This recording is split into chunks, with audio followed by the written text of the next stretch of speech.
Hey, what's up mga ka-farmer? Ito pala yung mini pan ko.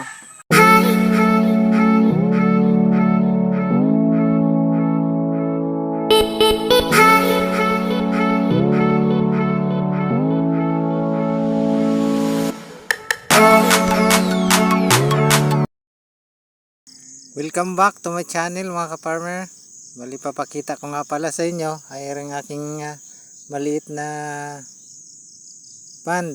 Ayan, ito may mga red tilapia saka black, pero kakunti na lang yung mga black, mas marami yung red.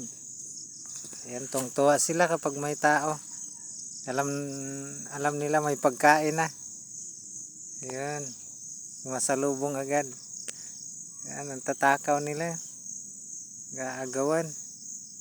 Ito lang yung libangan ko dito sa probinsya namin. Hindi na ako simula nung umuwi ako dito. Noon nag-Maynila kasi ako, doon ako nagtatrabaho. Kaya naisipan kong mag-alaga ng ganito dito sa probinsya namin, kasi nga nakain na ako nito nung sa Manila pa ako. Hito at saka tilapia. Kaya sanay na ako nitong kumain. Dito naman sa lugar namin, yung kukunti lang dito yung kumakain nito kasi mahilig sila sa isdang dagat. Malapit lang kasi kami dito sa dagat eh. Kaya yun yung kahiligan nilang pang-ulam. Ako naman, naisipan ko talaga mag-alaga ng ganito kasi pag wala tayong ulam, may pagkukunan tayo. Lalo na kapag masama ang panahon.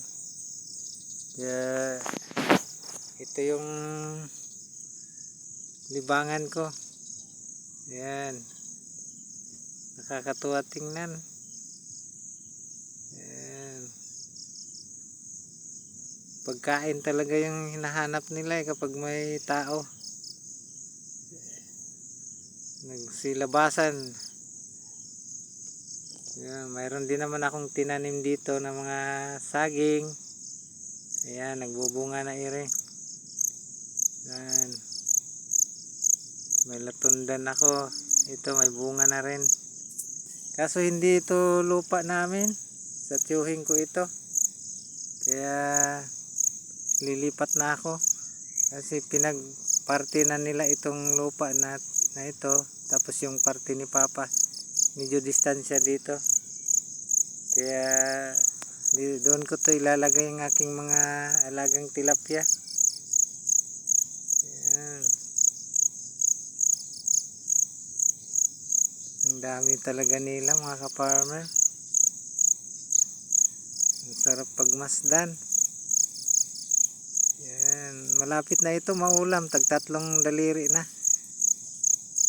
Salamat sa panonood.